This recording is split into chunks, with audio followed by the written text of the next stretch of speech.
Baik, selamat pagi anak didik Bapak. Bapak harap semua dalam keadaan sehat dan tetap semangat untuk mengikuti pembelajaran hari ini dan seterusnya. Pada hari ini Bapak akan menyampaikan beberapa poin-poin penting dari tema 7, yaitu peristiwa dalam kehidupan.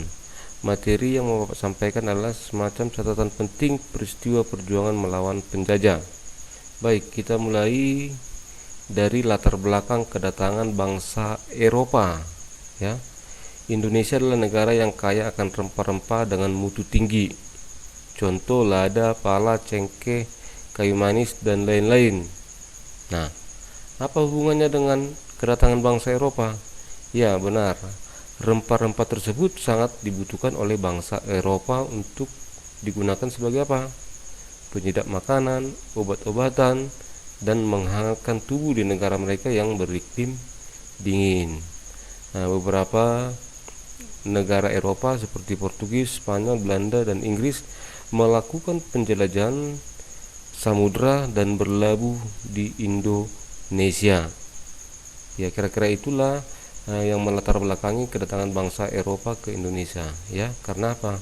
Karena Indonesia kaya akan rempah-rempah, ya, yang mereka bisa gunakan di negara Eropa. Nah, itu dia, nak. Yang berikutnya, Bapak juga akan menyampaikan beberapa catatan tentang penjajahan di Indonesia, yaitu masa pendudukan Belanda di Indonesia. Ya, pertama sekali armada Indonesia mendarat di Banten, yaitu pada tanggal 22 Juni 1596 yang dipimpin oleh Cornelis de Houtman, ya. Nah, kedatangan Belanda ke Indonesia awalnya bersahabat ingin membeli rempah-rempah, ya, namun menjadi serakah dan ingin menguasai Nusantara. Nah, Belanda pada tahun 1602 mendirikan yang namanya VOC. VOC itu semacam bisnis dagang yang memperoleh keuntungan yang sebesar-besarnya, ya, Artinya apa? Mereka membeli rempah-rempah dengan harga yang semurah-murahnya dan menjual dengan harga yang tinggi. Hingga Belanda sejarahnya menjajah Indonesia selama 350 tahun. Nah, itulah catatan masa pendudukan Belanda di Indonesia. Nah, pada saat itu cara penjajahan Belanda yang terkenal itu adalah kerja paksa atau rodi, ya. Rakyat dipaksa bekerja tanpa upah dan makanan yang cukup, ya. Mereka juga disiksa jika menolak bekerja. Nah, itu maksudnya rodi. Yang kedua, rakyat kita juga dipaksa untuk menanam tanaman, ya, yaitu tanam paksa, ya, kultur stil, ya. Nah, setiap desa diwajibkan menanamkan berbagai tanaman yang laku dijual di pasaran Eropa. Tanaman itu seperti teh, kopi, tebu, dan tembakau. Jadi setiap rakyat di masing-masing desa harus dipaksa menanam jenis tanaman tersebut, ya. Hasilnya tidak dinikmati rakyat, tetapi masuk ke kas Belanda. Nah, itu dia cara atau model penjajahan Belanda. Nah, yang berikutnya yang mau Bapak sampaikan adalah perjuangan melawan penjajah Belanda. Nah, ada dua jenis perlawanan rakyat Indonesia melawan penjajahan Belanda, ya. Perjuangan yang pertama adalah perjuangan masa sebelum kebangkitan nasional. Nah, sebelum kebangkitan nasional itu maksudnya ya sebelum tahun 1908. Nah, apa yang terjadi pada masa perjuangan sebelum kebangkitan nasional, ya?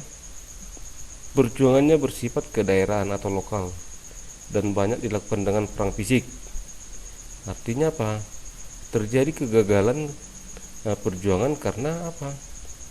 Sifatnya kedaerahan, ya, belum terlihat sebuah persatuan perjuangan secara keseluruhan atau secara nasional. Itulah masa sebelum kebangkitan nasional.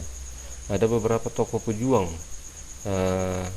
di saat melawan penjajah, ya, salah satunya adalah Sisingamangaraja ke-12 dari Sumatera Utara, Thomas Matulesi atau Patimura dari Maluku, Imam Bonjol Sumatera Barat, Pangeran Diponegoro dari Jawa Tengah, Pangeran Antasari dari Banjarmasin, I Gusti Ngurah Rai dari Bali, Teuku Umar, Cut Nyadin dari Aceh, dan masih banyak lain sebagainya. Itulah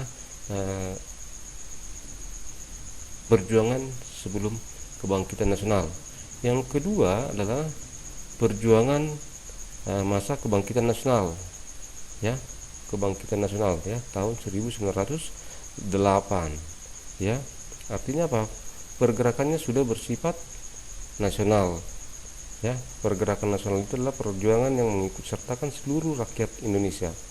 Jadi ciri-cirinya perjuangan sudah berskala nasional dan dilakukan melalui organisasi politik, organisasi pendidikan, dan organisasi sosial ekonomi, ya.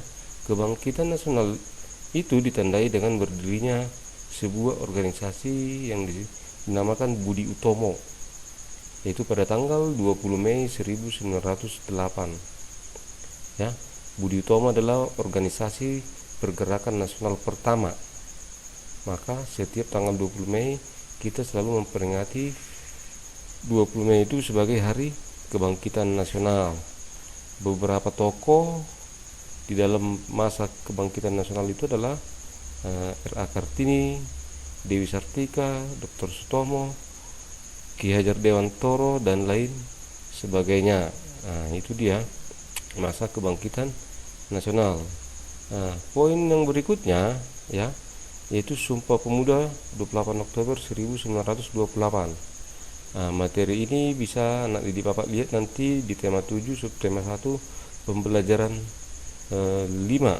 Di situ ada jelas semacam catatan atau tulisan tentang Sumpah Pemuda. Nah, yang mau Bapak tegaskan bahwa Sumpah Pemuda itu adalah peristiwa penting pemersatu bangsa.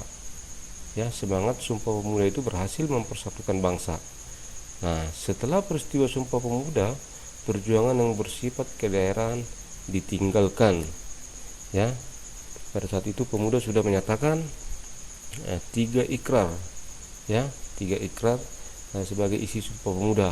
Nanti anak didik Bapak bisa lihat di buku atau cari dari media lain apa isi Sumpah Pemuda, dan Bapak yakin pasti semua sudah tahu. Nah, itu dulu beberapa catatan penting yang mau Bapak sampaikan kepada anak didik Bapak hari ini. Nanti Bapak harap anak didik Bapak bisa lebih mendalaminya dengan membaca buku dari tema 7, ya. Masih banyak catatan-catatan yang perlu anak didik Bapak baca, pelajari, dan pahami.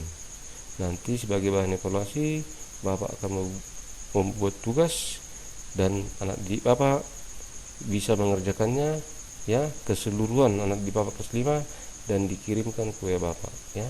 Selamat belajar, salam sehat, dan ingat tetap mencuci tangan, menjaga jarak, dan memakai masker, ya. Terima kasih. Semoga semua tetap semangat.